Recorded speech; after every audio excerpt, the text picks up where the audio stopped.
Here's Kyle Clark. He's done some good reporting, like one of the few local news reporters that seems to try to get it right. He's a really, really good local news reporter. He also is, if we recall, was a very prudent and discerning questioner of Lauren Boebert at her congressional primary debate about the Beetlejuice incident and other things.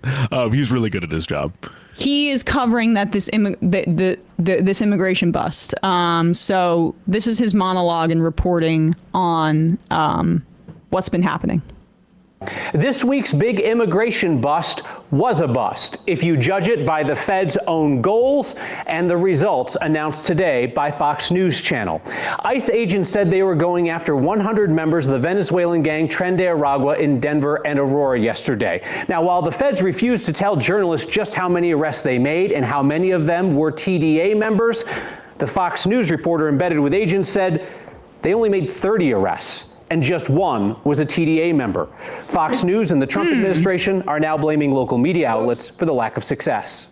It certainly felt like everybody knew this was coming, including the targets and the local media. There were some leaks from local media that tipped off the local activists on the ground, and it made your jobs difficult. We've already identified how this operation got leaked. I'll deal with that today.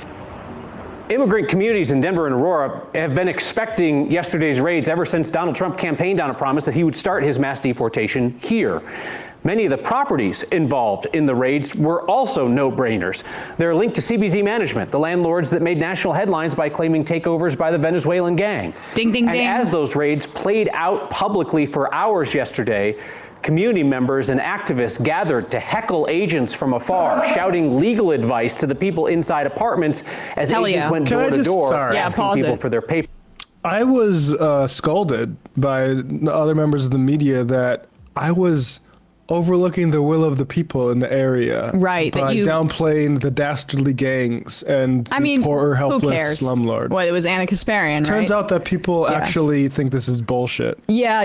It's like interesting. Was there any, like, did you ever follow up to see if they retracted the story that they did, that like just basically regurgitated what the landlord said? No, they doubled down and said that actually they were right about stuff without really fully addressing, say, like the work that Jose Nada J did in nailing them dead to rights. Yeah, that video essay is phenomenal and shows how probably much misinformation. 500,000 views by this point. Let me check. Check over there if you want more about this Aurora gang story in particular. But like, they arrested one Tren de Aragua member. That was the figure that was given. And it would have been more if it wasn't for those meddling kids. And the dastardly media alerting people to this, because... We better collapse the media. We better just make it illegal to talk about ICE and stuff now. Hey, Elon's on board or whatever. I mean, this is what the administration... Yeah, I mean, we got to see both sides here. And... by the way, this program is brought to you live from the Biden-Harris studios in Brooklyn. Anyway, let's keep going. Advice to the people inside apartments as agents went door to door asking people for their papers. Today, Trump's border czar Tom Homan threatened federal prosecutions for people he says are impeding their operations. Now, the feds say they were targeting violent criminals. We continue to ask just how many of the people arrested in Colorado yesterday were violent criminals, as opposed to people who had civil immigration violations and were picked up because they couldn't show papers.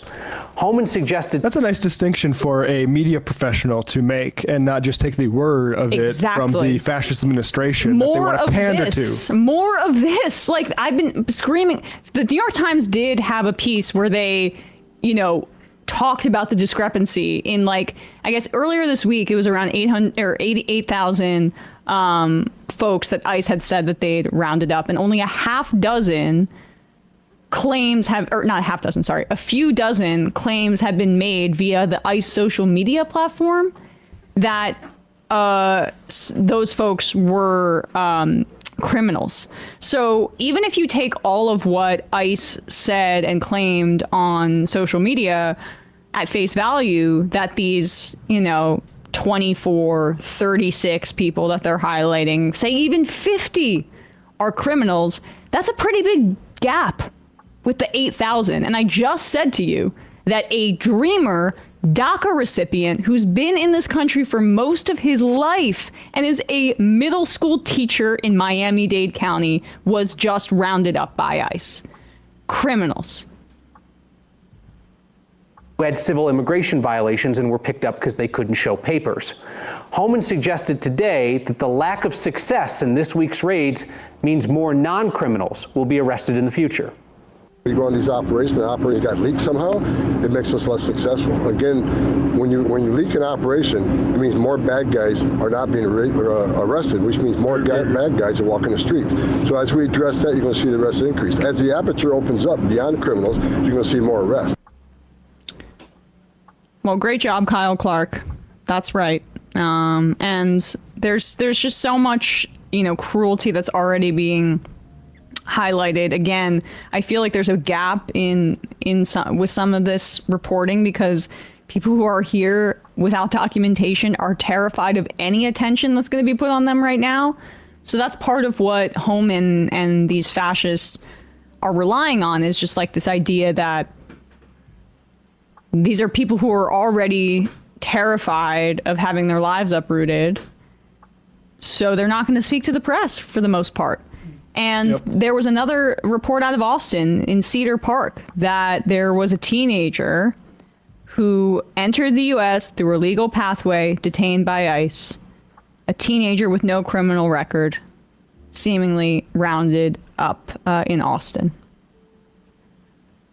Yeah, and when it comes to this sort of thing, all of this really does is help the Republicans attack sanctuary city laws, which are uncontroversially make cities less safe in a very basic way that, frankly, any child could understand, which is that if there are people committing crimes, regardless of their documented status, you should be able to tell the cops about it so that community isn't victimized by those people. And all this stuff adding to, and the GOP can't have that because two things that they can't really tolerate, which is a sane policy regarding non-citizens as part of society that don't need to be expelled using a giant military force called ICE. And what's the second one? B, safe cities. Safe cities are bad propaganda for the right wing. And that's why you have a whole bunch of people in media that want to inflate how unsafe exactly cities are. And so you have all this stuff focused on New York, blue state cities, because this is partisan. Never mind that, say, Kansas City, Missouri, or even Missouri excluding Kansas City, has higher violent crime rates than the city that I'm in right now. But none of these people give a fuck about that. They don't give a fuck that there's a whole bunch of violence, particularly in the South, and like freedom of guns and like lack of development and all that sort of stuff. They only see this as a football to push reactionary politics.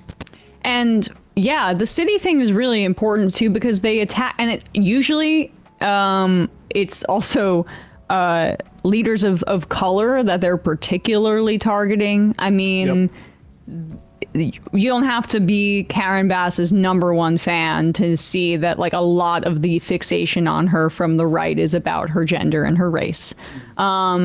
And when they say big blue cities, that's what they mean. I mean, we played, that guy's name always escapes me, that podcaster who talked about tech Zionism yesterday. Balaji Srinivasan. Balaji Srinivasan. He said that he was, because apparently he's ethnically conservative or non-liberal. I don't know he's how. He's a gray. So he's a gray. So he was been ethnically cleansed from San Francisco. What does it mean to be a gray? So he says the reds are like conservatives who want to go back to the 50s, and blues are like, people who have pronouns in bio, and grays are the tech people. And I would just say the blues and the reds should team up on the grays. Yeah, I want to ethnically cleanse those grays. I think like it was. I think Jeb Bush said we should have a recession in Washington D.C.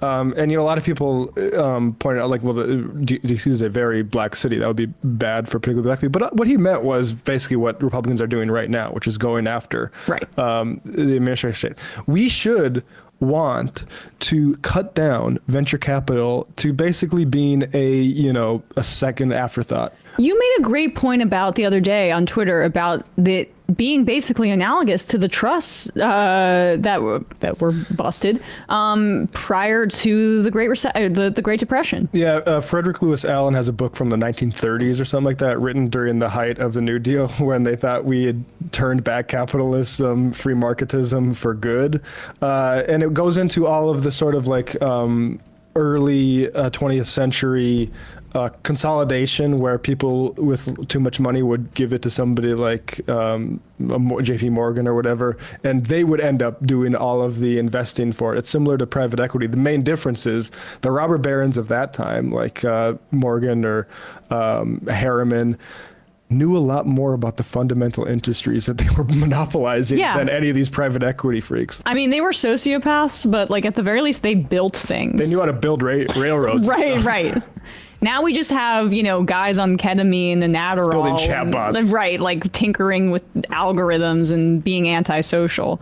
God, didn't think we'd long for the robber barons with a little bit more like respectability than these just weirdos. Andrew Carnegie sitting at Davos with that guy who's trying to de-age himself.